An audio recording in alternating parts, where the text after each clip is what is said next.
Welcome to Mirror Domain's Movie News, your place for entertainment headlines, and indeed this is a live news show for movie fans where we talk about all the trending movie news headlines of the day, including what's going on with Argylle that comes out this week. Christopher Nolan says that he doesn't want to go back to making small films.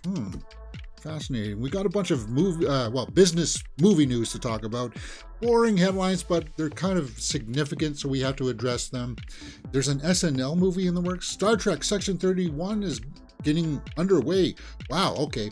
But let's start off today's show by talking about that Supergirl headline. And this broke like a day and a half ago, like late Monday night or something, right? Supergirl, James Gunn says Millie Alcock was the first person he thought of to play Kara Zor-El in the DCU. Now, guys, if you don't know who she is, she was in House of the Dragon, and she was fantastic in that series. We watched this series together here on the channel. She played the younger Rhaenyra. There she is right there.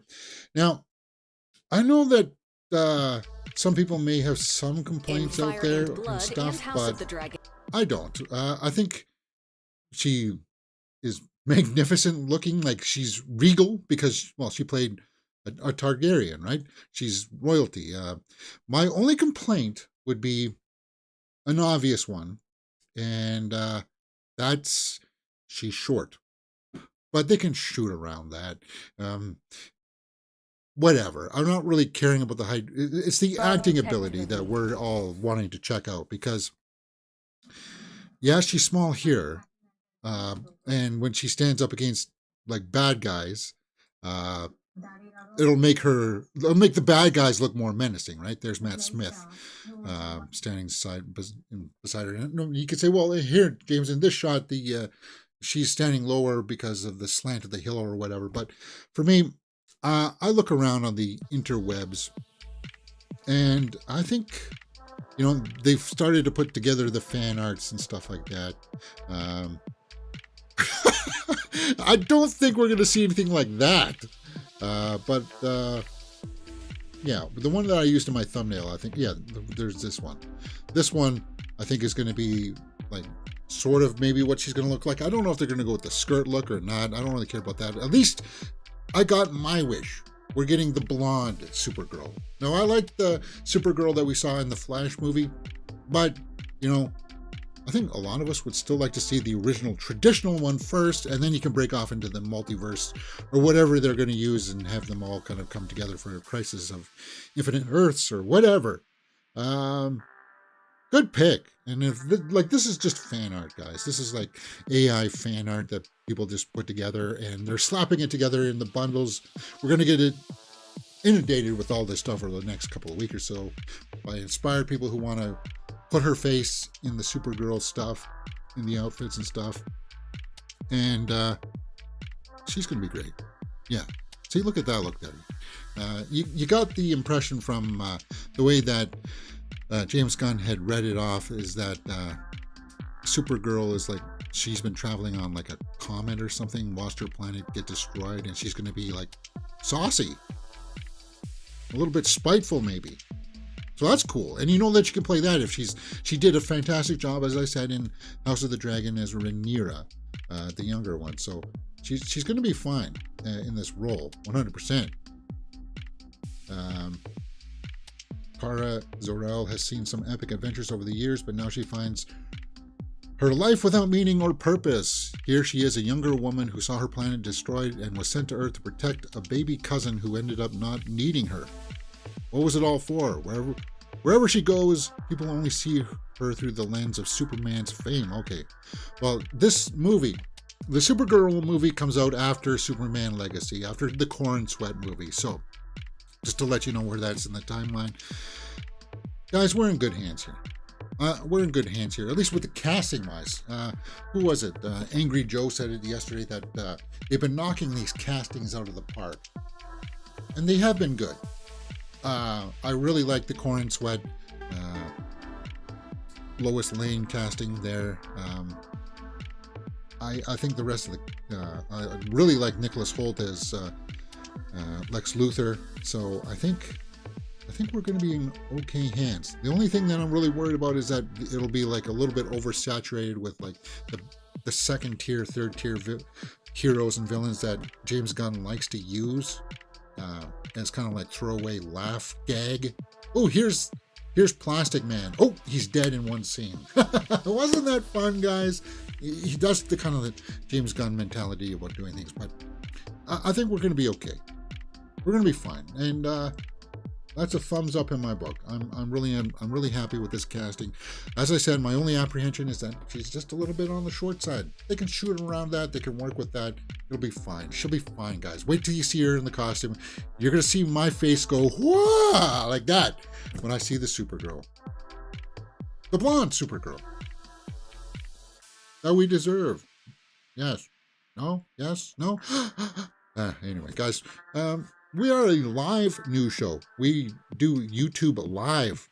Yes. So we're usually live around 10:30 a.m. I'm thinking about moving it forward because I've been really, I'm up early now these days. So it's kind of like I've been sitting around on my hands for the last half an hour. And I'm thinking maybe we might move it to 10, a straight 10 o'clock show. At least for the foreseeable future. All right. And if you're curious about all my other social media handles right there, guys, go check us out on the Facebook, Instagram, TikTok. Sometimes you get a little behind the scenes look of me doing stuff like going to the theaters and getting out of the theater and all that kind of stuff. Kind of fun stuff, right? Next, let's talk about Argylle. Argylle comes out this week, and I'm hyped. I am, mostly because of Bryce Dallas Howard. I think I'm a huge fan of hers, and I'm a big fan of Sam Rockwell. Argylle's Sam Rockwell addresses the reason behind his dancing reputation. Yeah, if you didn't know, he's got moves, man. We've seen it. You've seen it in the MCU when he played Justin Hammer. He comes out on stage and he does a lot of these leg twirl things. But he's like, you see him on the late night circuits and stuff. He's been dancing throughout his years, right? Has been dancing to elevate stress and shake off nerves for almost 30 years. Yeah. So he uses it kind of like as a stress reducer, right?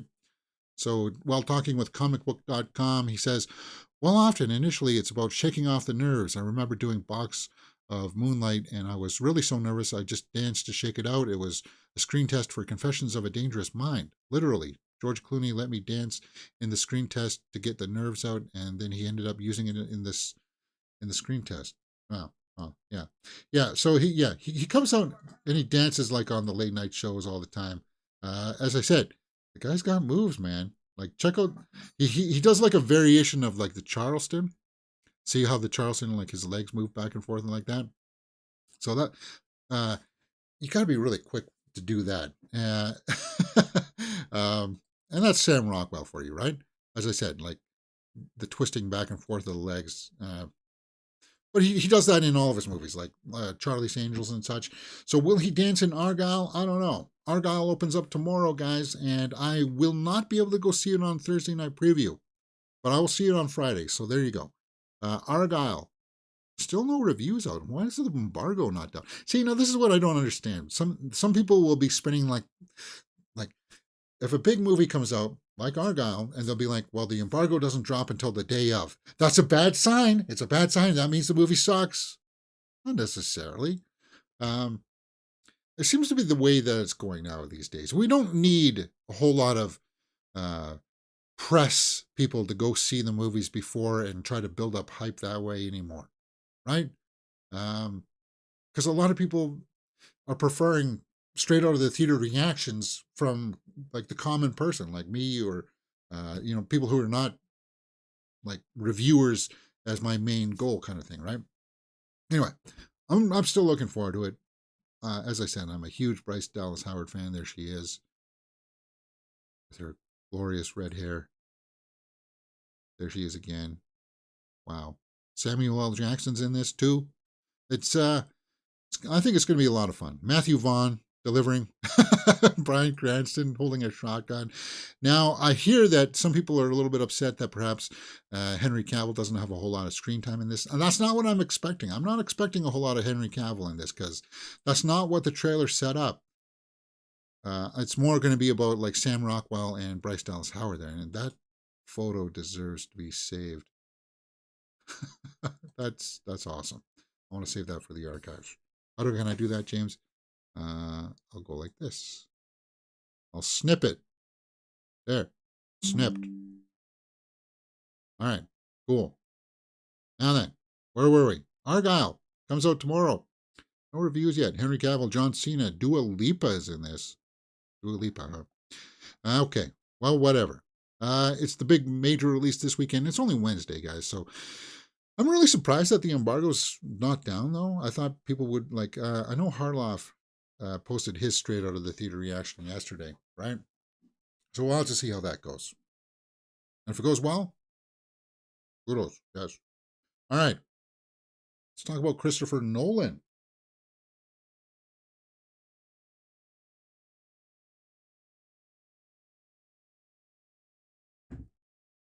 Christopher Nolan is in the headlines again.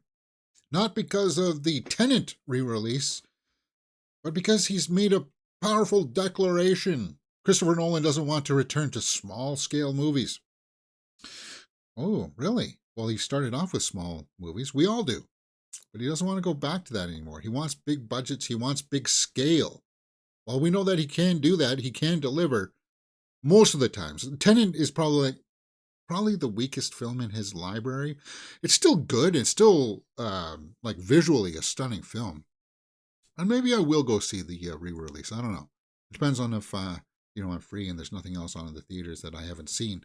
I'm drawn out to working on a large scale because I know how fragile the opportunity to marshal the resources is. I know that so many filmmakers out there in the world would give their eye teeth to have the resources put together and feel the responsibility to use most of them in the productive and interesting way. Their eye teeth. Does that mean like biting off more than you could chew with your eyes? Your eyes were bigger than your stomach, kind of thing. Is that what he's kind of alluding to? That kind of thing. So that if you got the big budget, then you don't have to worry about trying to cut corners or develop innovative ways to get what you want on the screen. He's just saying, I got an endless cash where I can just say, okay, well, this shot will cost us so much money, so let's do it. It's not like a creator situation with Gareth Edwards, where it's kind of like, well, we don't have a lot of money. Just give me the camera and I'll film it and I'll make it the way that it'll look in the screen. Don't worry, I got it up here. It's not like that. Nolan's saying that he's past that now. He doesn't want to do that kind of style of that filmmaking anymore. But hey, you know what? Gareth Edwards made it work. He inspires me.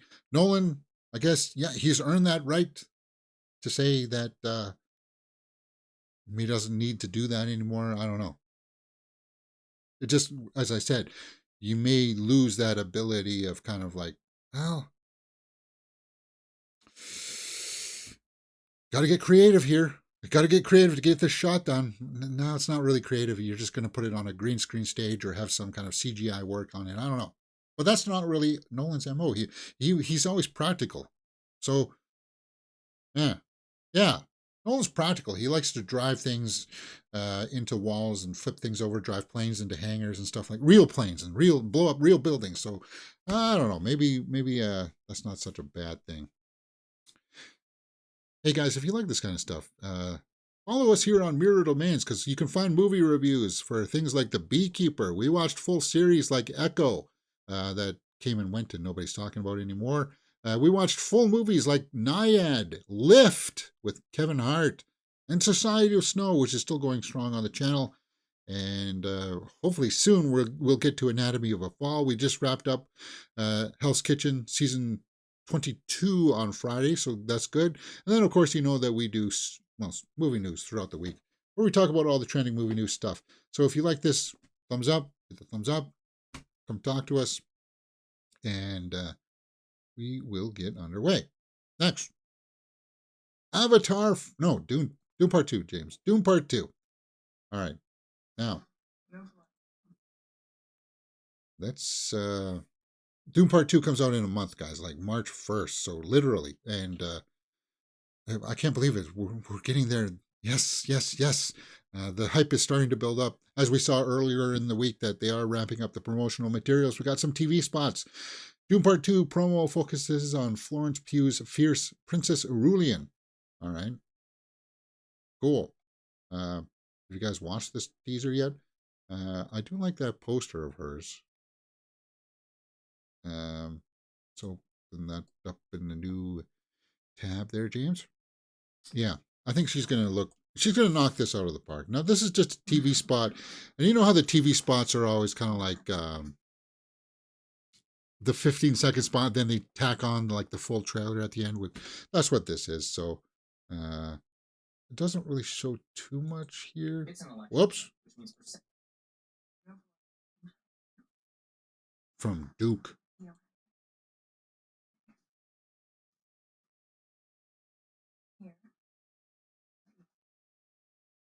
Yeah. So it looks good, right? We know that it's going to look good. It's Denis Villeneuve. And you got some of the most talented actors: Timothée Chalamet, Zendaya, and I'm hyped. Austin Butler is the bad guy. That was a cool shot of him turning around, right? It's going to be so weird, though, seeing him bald like this, because that's not how Fade is in the books. But you know that they're going to be able to pull it off, right? They said that this spot was supposed to be all about the Princess Aurelian. I'm not seeing Florence Pugh here. Huh. Yeah, I'm not seeing her. Ah, whatever. Yeah, see? Just ties into the TV, to the old commercial, the first trailer that we saw there. But whatever. Maybe it's just amazing in this movie. I love working with Timmy. To be able to see Timmy. your friend She calls him Timmy. Oh, you guys don't have the audio flipped over there yet. No, I got to turn on my headset for that. Epic. Oh, wow. Look at that outfit. Can I get that further scrolled back? No, I can't. Damn. Yeah, that mesh outfit looks awesome. Right? How it comes up on the shoulder like this. That's cool. Costume design. And this looks like it's going to be epic, right? No, prophets get stronger when they die. She brought steeliness, a fierceness. Let the conflict turn into And you know war. that if you never read the books or anything like that, she ends up marrying Paul for more like a political reasons and stuff like that. Because if you don't know what happens in the second part, basically he comes to rule the planet, right? And controls the spice kind of thing because he controls the worms. But anyway, you'll learn that on March 1st, just like everybody else. If you haven't seen the original, well, the David Lynch version, if you haven't seen that version, or if you haven't read the books, really looking forward to that. Cool, man. Cool. Avatar 4. Argylle there in live chat says Florence looking like an Egyptian queen. A bit, yeah.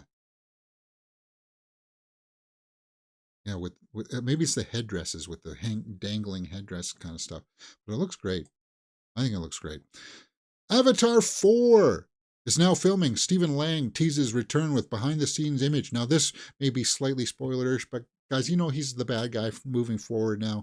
I guess he's going to be in Avatar 4, so he doesn't die in Avatar 3, even though he died in Avatar 1. So I'm sure there's going to be he'll be cloned.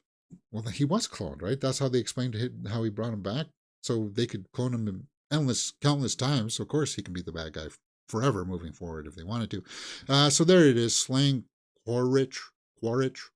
That's not really spoilery. He's got his wetsuit on there and his little markers for screen capture, motion capture kind of stuff.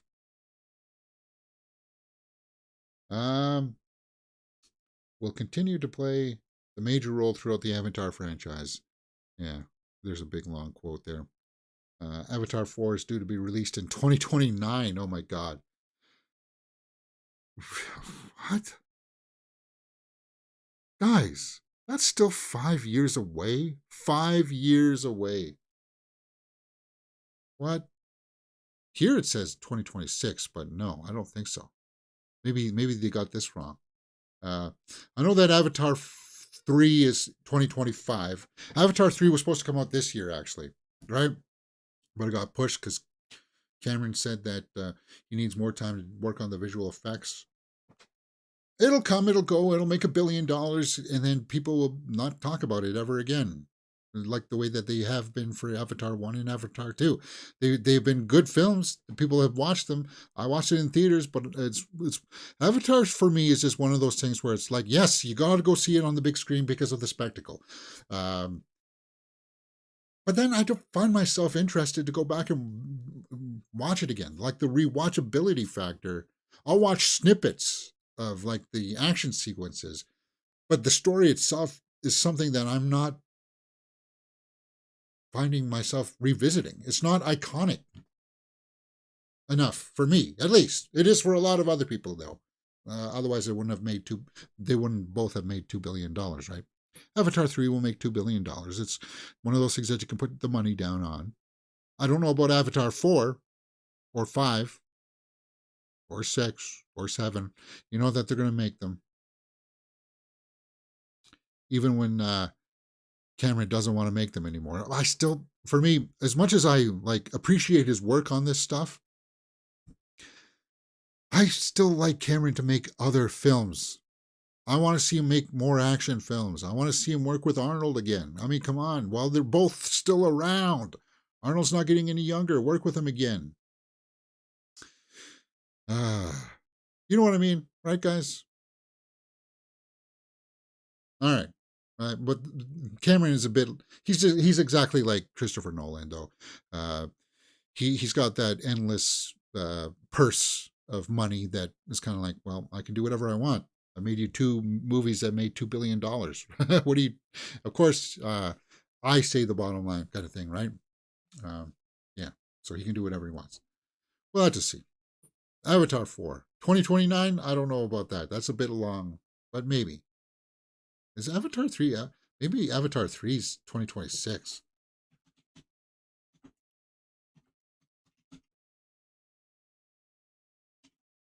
No. Yeah, December 2025.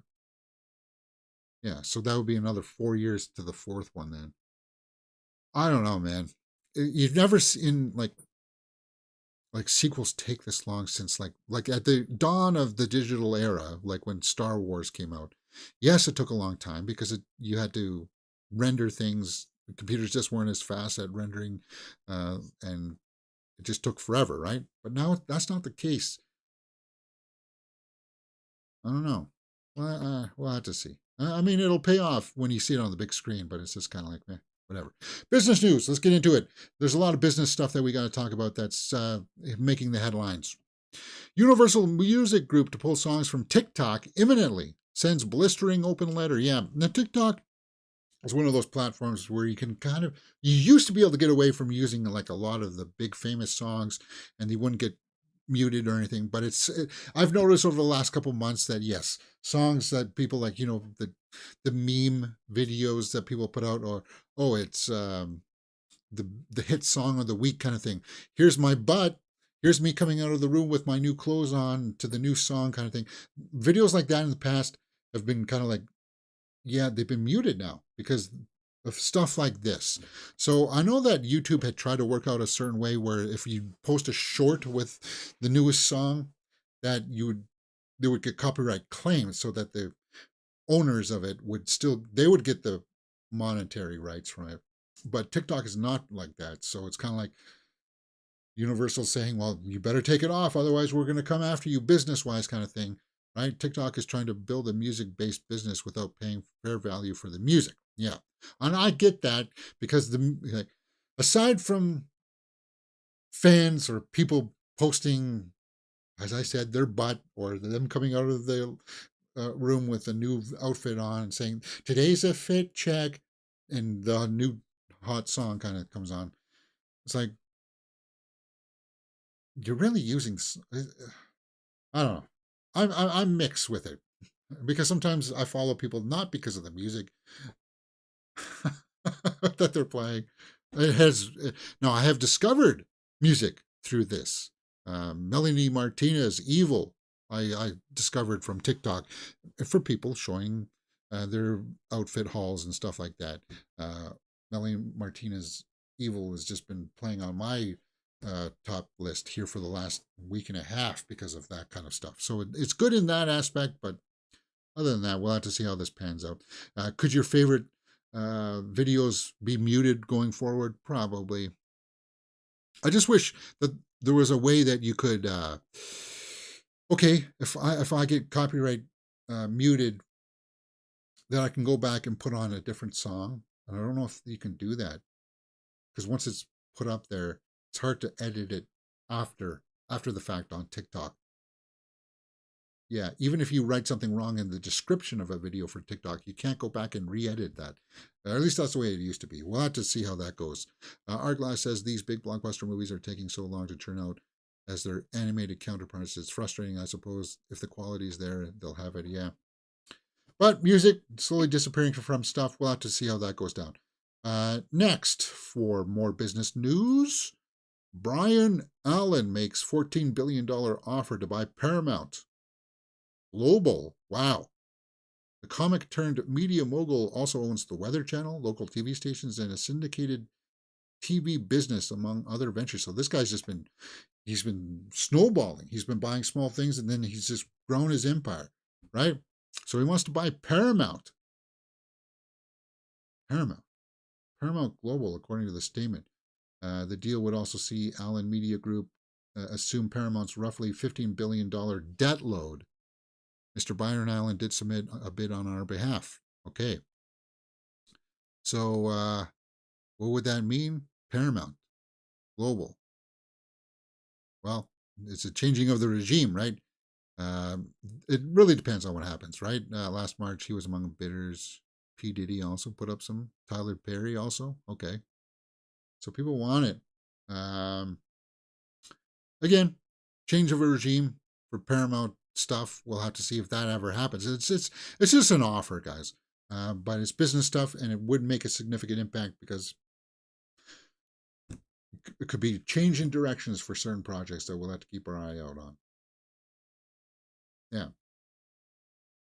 So, have to keep our eyes out for that. All right, is that all for business? Thought I had pulled one more.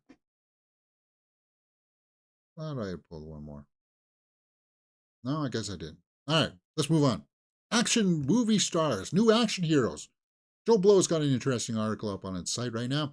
New action stars, 5 actors who could pull it off. Like, yeah, we are sort of in an era right now where we don't really have that big action stars. We still got Tom Cruise.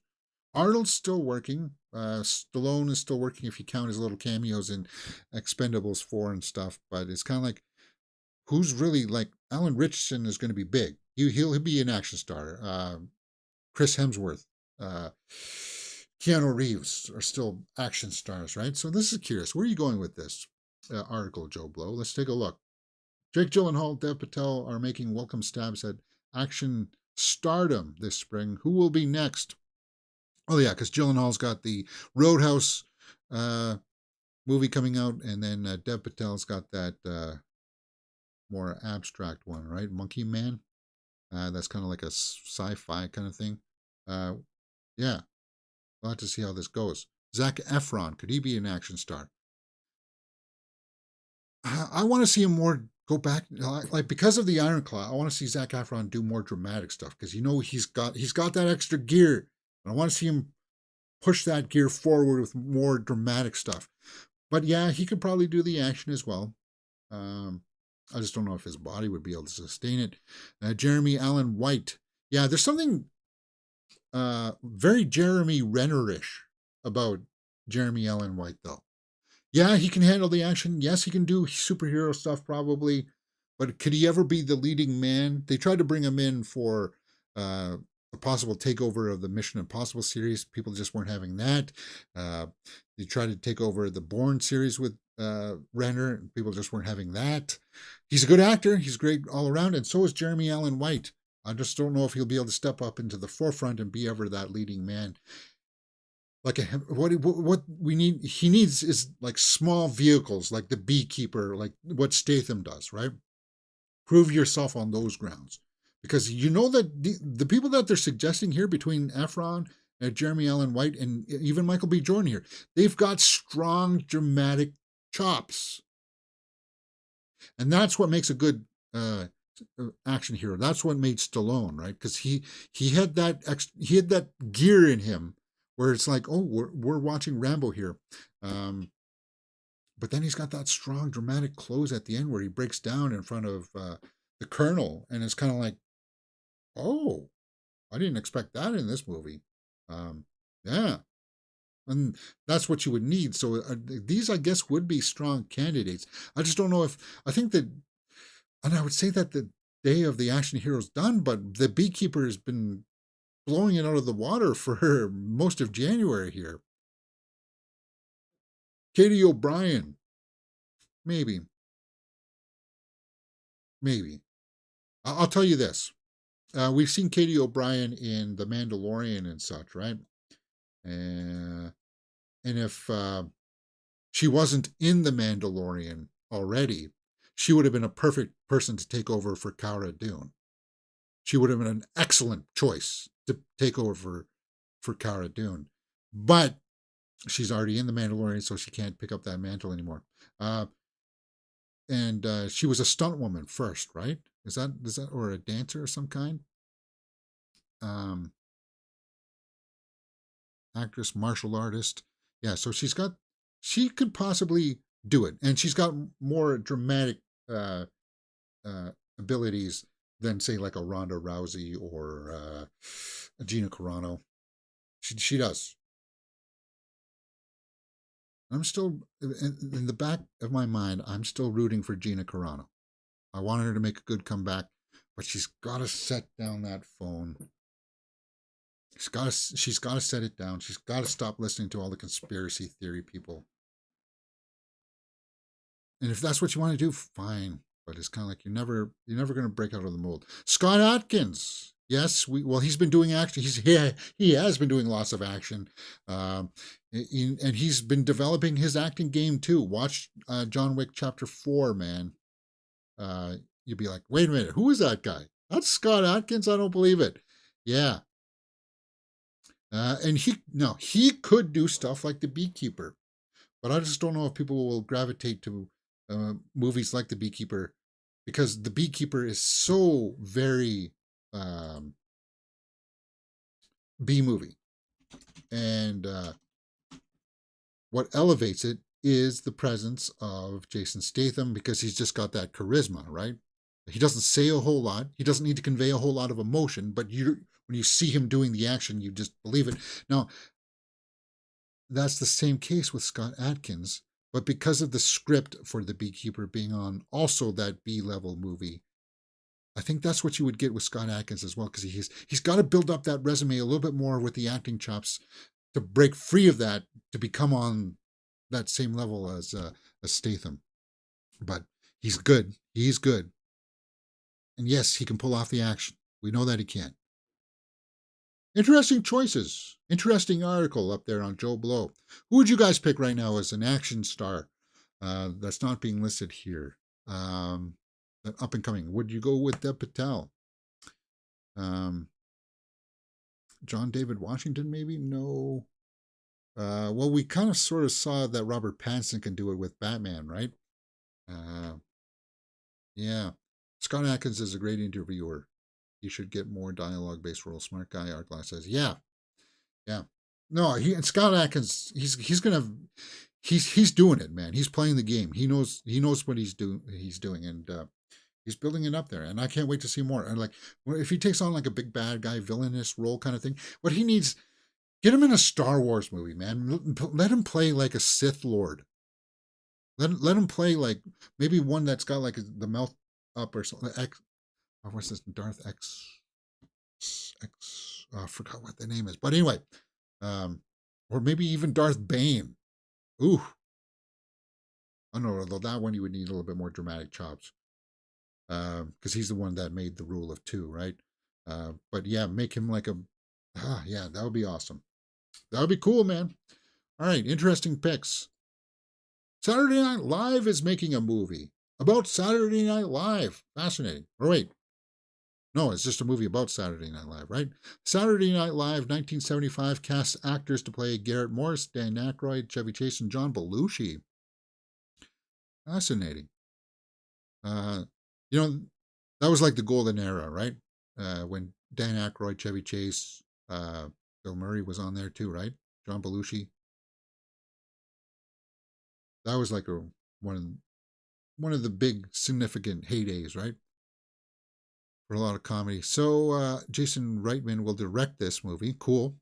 Who co-wrote the screenplay with Gil Keenan, and it will explore an evening of October 11th, 1975, when a ferocious troupe of young comedians and writers changed television forever. SNL 1975 is a true story of what happened behind the scenes. Okay. Cool. So, like, this is the first cast, right? Dan Aykroyd. So, who's going to be playing who? Let's take a look at the castings. No castings? Okay. Lamorne Morris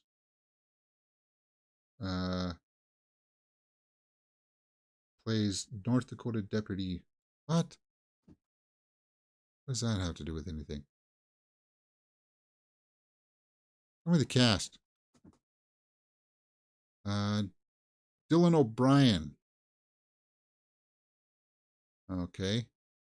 Dylan O'Brien's going to be in this. Lamone Morris. Why am I not getting a casting here? Let's just pull up the IMDb here and it'll show us a little bit better, right?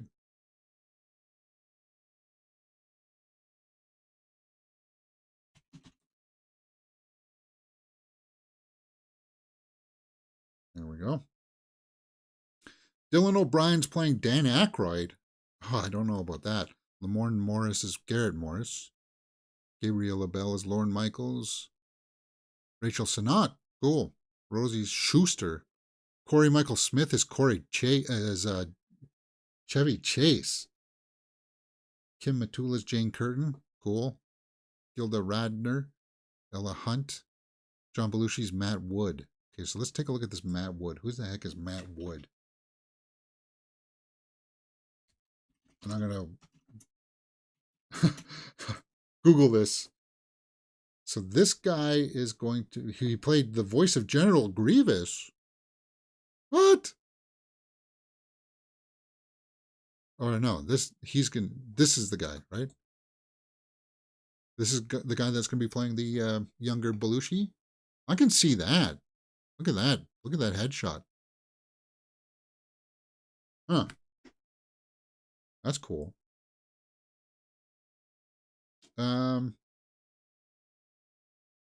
Corey Michael Smith is a good actor, and he could play like he played the Riddler on Gotham, and he was good in that. Now he's going to be playing Chevy Chase, huh? Maybe see that. Got the same type of chin a little bit. Dylan O'Brien is Dan Aykroyd, though I don't see that at all. Although Dan Aykroyd's got such an iconic face, you're never going to find like a younger version of it. At least they're going with the younger cast though, and not looking at trying to do kind of like the de-aged versions of them. You know what I mean? Because that would look weird. Ray Newsom, Emily Baird, huh? Ella Hunt, though, Gilda Radner. That's going to be an interesting. Let's see what Ellen Hunt as Gilda Radner. That looks more or less like Haley Steinfeld there. That doesn't look like Ellen Hunt. What? Why is this on her page? All right, there she is, right there. Okay. All right. Anna and the Apocalypse, huh? I can see that, maybe. Why not? Interesting. I'll have to see when this comes out. Guys, are you curious about this? SNL movie? Jason Reitman? No release date just yet, but we got the castings, so I'll keep my eye on this. Yeah. Aykroyd. I'm going to try some of his vodka one of these days, probably, right? Was it the Crystal Skull vodka? I'm guessing the SNL movie will be a streaming release. I wouldn't imagine that it will be. No, I think this will go straight. This will be a theatrical release. Should be. No? Am I not seeing that right?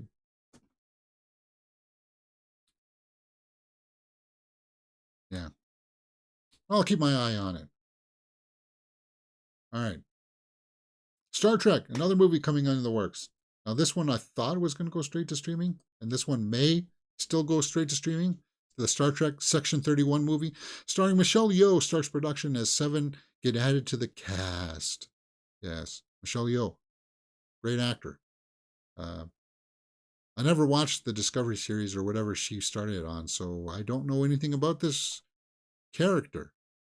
Michelle Yeoh is a talent for sure. As Emperor Filipina Georgiou, who made Star Trek debut in the first season of Star Trek Discovery. Hailing from the Mirror Universe, Yeoh is commanding character of the Federal Agent Spy Group, Section 31. So it's more like what? Espionage kind of stuff? Spy Group? Fascinating. Trekkies have waited years for Emperor Philippa Georgiou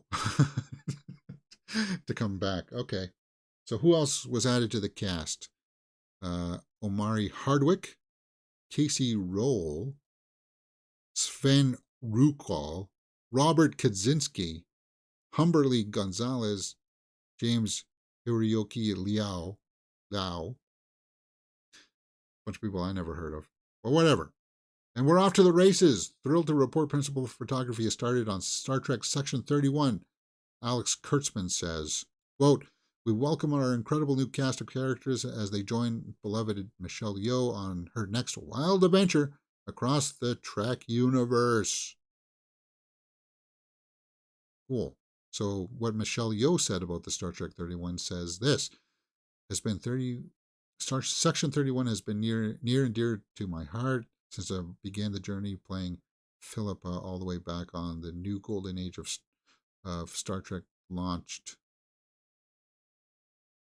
All right. And then she's just saying that she's happy to take on the role. We'll have to see how that goes. Any comments? Yet another try at the Star Trek offshoot. I'm way past meh. I guess I'm an old stick in the mud. I have the first 4 series and all the movies except the reboots and physical media. That's my Star Trek. Yeah. I wonder how Starfleet is going to rationalize putting a cannibal in charge of Section 31. See, now that's an inside person. See, I didn't know the character. Did they do something like engage in cannibalism? Who knows? Well, we know that everything they accomplish in this movie will eventually lead to some whiny alien child screaming so loudly that he magically blows up the entire Federation. What? I don't know. The spy angle does kind of intrigue me, though. Like a spy thriller in the Star Trek world. That's the bridging of the gap that I think we need to see a lot more of. And I'm curious about this. So if this one goes straight to streaming, probably on Peacock or no, this will be on Paramount. This will be Paramount. Right? CBS? Paramount? I don't know. I'll have to see. Curious. Let's see if this has an IMDb page.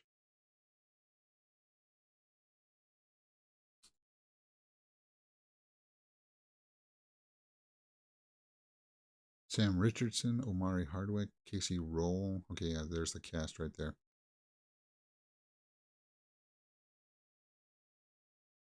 Huh. Expected 2025. Fascinating. Keep our eyes out and open for that one. All right, guys. That's pretty much all I have in the can for today. I thought that we would take a look at some hit or miss headlines, as we always do. If it's a hit, we'll talk about it. If it's a miss, we'll move on. In a violent nature teaser, slasher that follows the killer is heading to theaters and Shudder. Well, you know that I love horror. In a Violent Nature teaser. Now, writer-director Chris Nash made this movie in a Violent Nature. The teaser's out now. And guys, the teaser's not really that much. Uh, why does that black out? It's just, there's like if you ever saw the promotional materials for Leatherface, um, it's kind of like that. There's just a lake, and you know how in that the hand came out and grabbed the chainsaw. This is just more of kind of like Quiet Lake and with some subtitles, and then you see like a body rise up out of the water, and then you got your killer there, just standing at the end of the dock with some hooks and a chain, and that's your teaser in a Violent Nature. Um, Not much comments here. Going to be dope, says somebody. But as a teaser, I think it sort of works. Yes, no, that's all that the teaser was.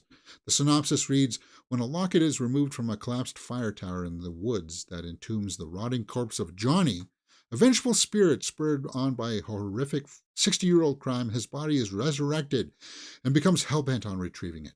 His undead golem hones in on a group of vacationing teens responsible for the theft and proceeds to methodically slaughter them one by one on his mission to get back along with anyone in his way. So that's very Voorhees, very Jason Voorhees, right? It almost sounds like it was a spec script for a Friday the 13th, and it just never got greenlit as a Friday the 13th. So they went ahead and made it anyway, right? His body that was dead gets reanimated, comes back to life to kill some teens out in the woods. We've seen that before. Whatever. Next. Extraction director Sam Hargrave to helm adaptation of Kill Them All graphic novel. Well, I do like Sam Hargrave because he's done really good work with the Extraction series with Chris Hemsworth. Extraction 2 was one of my favorite movies of last year, guys. Just really well done. So Kill 'Em All for Paramount Pictures, again with Paramount. Ooh, see how that business stuff, it will come back and affect us. I don't know anything about the graphic novel Kill Them All. The girl there seems to have hooks like the way that Cabal has in Mortal Kombat. So what's this based on? It follows an elite female assassin who, after finding out she is going to be terminated by the criminal syndicate she's been loyal to, decides to take them out first. Joining forces with a hard-drinking ex-cop, she embarks on a relentless action-packed assault through the 15 floors of the syndicate's headquarters. So it's kind of like the Bruce Lee one where he fights up the tower. What's that one called again? Enter the Dragon? Is that Enter the Dragon? Her ultimate target is the boss, who she has a complicated past. Okay, fascinating. You know who could play that female assassin? Katie O'Brien. That would be my pick. But I don't know if what the nationality of the hero is. If it's anime, Japanese, but they've changed that in the past. Has that worked out for them? I don't know. Interesting premise. We know that he can do the action, for sure. Keep our eye on that one. Next, Long Legs. 4 creepy posters unveil Nicolas Cage's horror film. Long Legs. Yes, for Neon Pictures. Long Legs.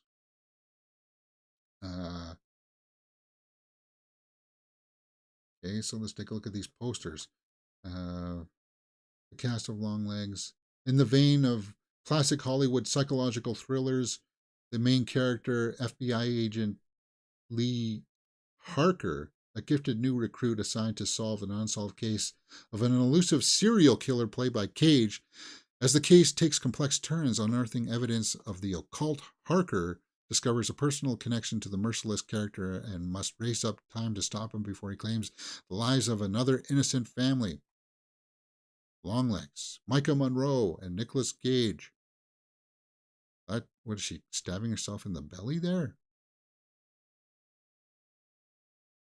I'm getting, like, because of the name Harker, I'm getting like vampire vibes, right? But it looks like it's B movie esque. No, not B movie, like Grindhouse, and that's appropriate for this type of a movie, right? Um, Long legs. She's is that a nun there? You know who would also be good in action movies? Thaisa Farmiga. She would be good in action.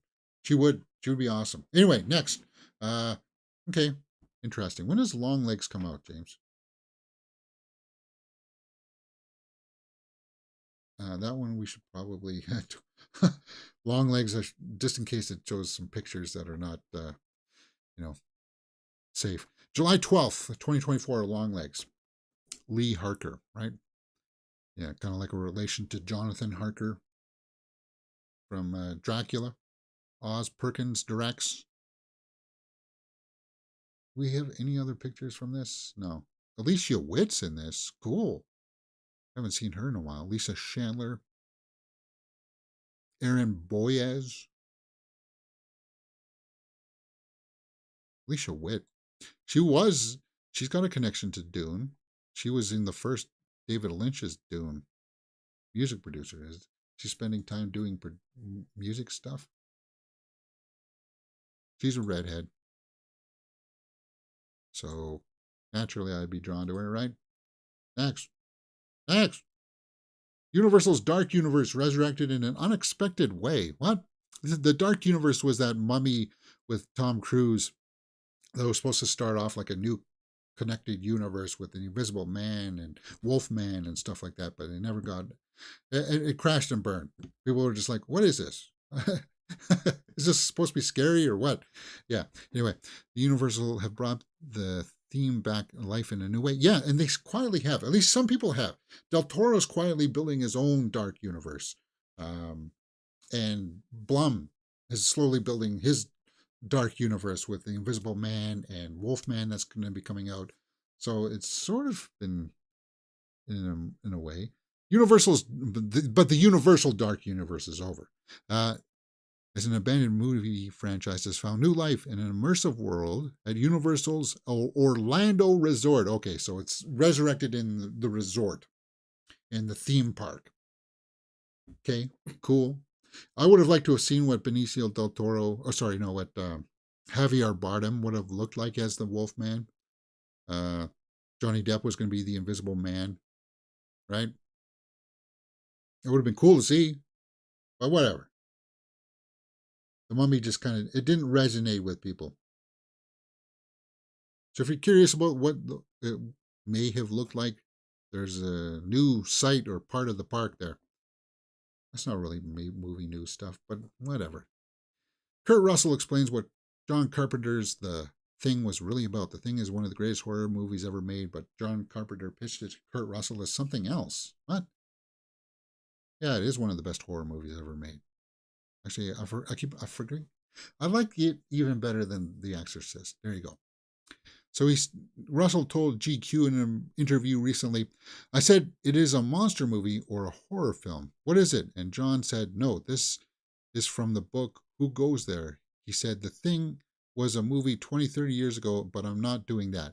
He said, I'm doing a movie more about paranoia. Yeah, and it is more about paranoia because once they get into it, it's kind of like, who is or isn't the thing? There's kind of like this big mistrust kind of thing. And I do think it's ripe for a sequel. Like, maybe explore what happens if it does hit society and the world is going to come to the end because of this creature, the thing, right? Explore that. There's more there that could be had. All right, guys, that's pretty much all I have in the can for today. But let's go over to the Twitterverse and see if I missed any big headlines or any big trailers.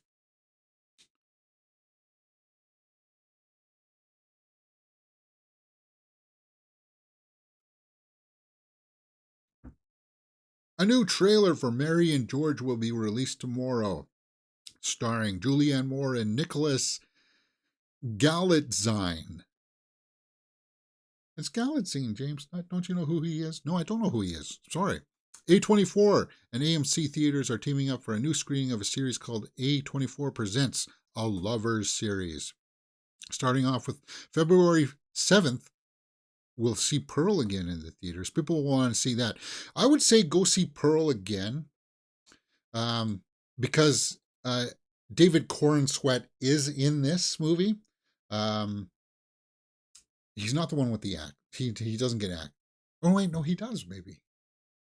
Anyway, he plays a projectionist, and if you want to see and get reacquainted with some of his work before you see him as Superman, check him out in Pearl, because he's got very Clark Kentish vibes about it, the way that he just carries himself, even though he seduces her and gets brutally slaughtered by Pearl.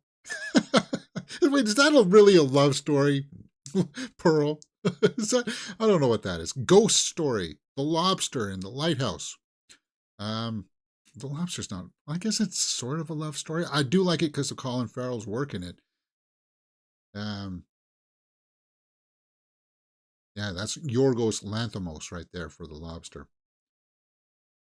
And then you've got The Lighthouse there.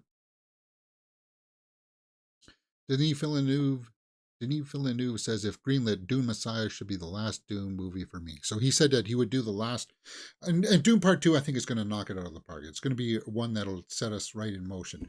Why is Jack Nicholson trending? Please don't tell me he passed. Please don't tell me. Because he's up there, right?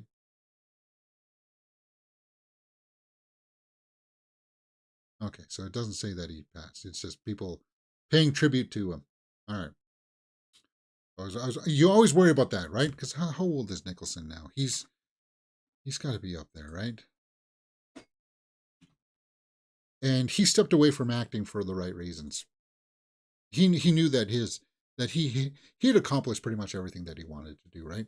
86 years old, yeah. True legend.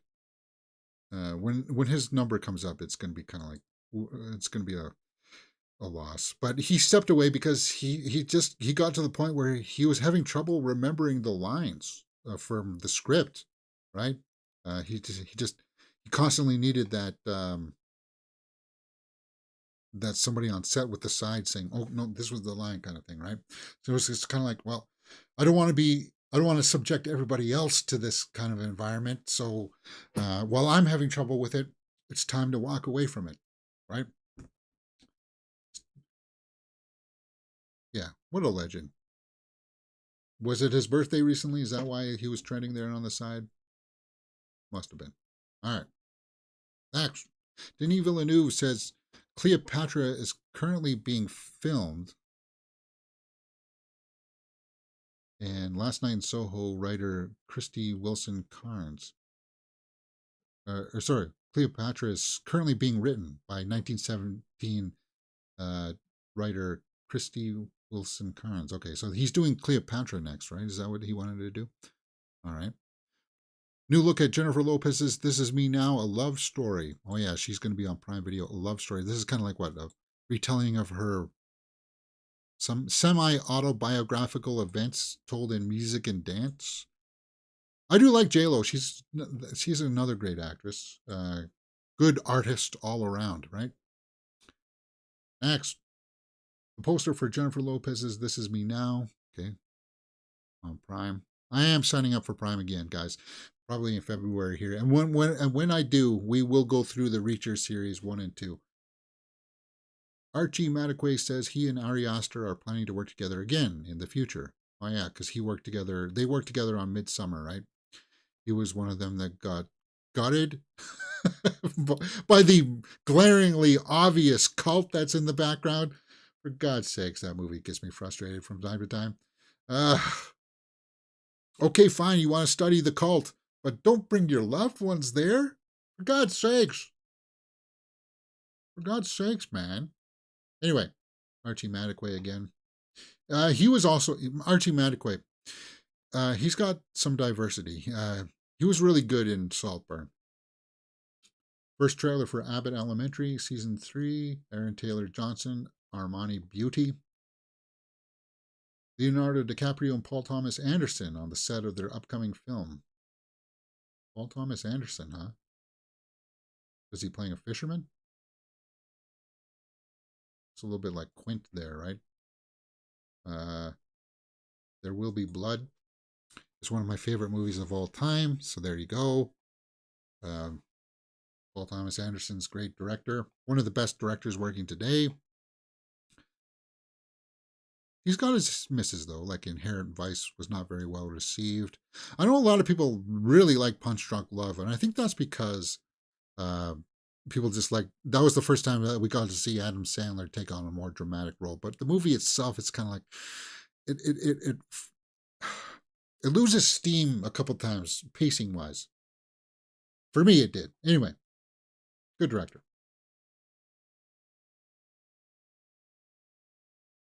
Murder on the Dance Floor is featured on Saltburn at the BAFTA Film Awards. Okay.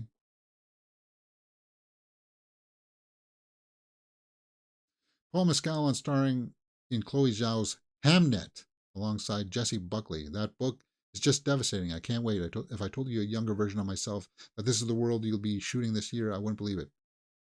Well, I do like Jessie Buckley quite a bit. I don't really care about Paul Mescal, even though I'm going to probably see his first work there in Gladiator 2. Jessie Buckley's more, and I do like her with that hair. Chloe Zhao, Oscar winner, obviously. Nia Long to play Katherine Jackson in the upcoming Michael Jackson biopic. Okay. I'm still not interested in watching Michael Jackson's biopics just yet because I think it's still soon.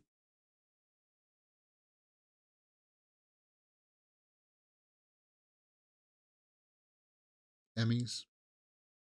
Shauna Lynch. Leave the World Behind has become Netflix's 8th most watched English language film. Oh, Byford won't like that. He hated this movie, right? I like this movie. Now, it's not a movie that I want to jump up and revisit it again anytime soon because it is kind of a dark subject matter. But there's a couple scenes in here when between all the actors where it's kind of like they each get a couple of scenes just to stand out with them together. There's a couple of really good scenes between Ethan Hawke and Julia Roberts, and then Ethan Hawke and Mahershala Ali. And then Mahershala Ali has a really good scene where they're drinking with Julia Roberts, and they're like, are they going to kiss? No. They pull back and realize it's stupid. And it's like this. Yeah, I liked it because of the dramatic stuff in there.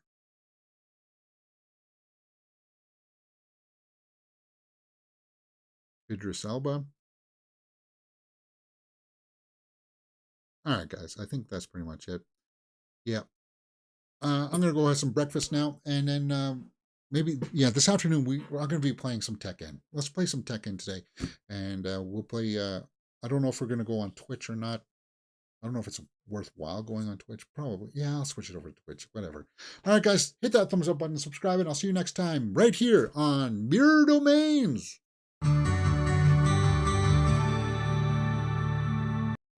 Whoops, I didn't see that trailer for Tarot Hourglass, but I will for the next show. Yeah, there you go. All right.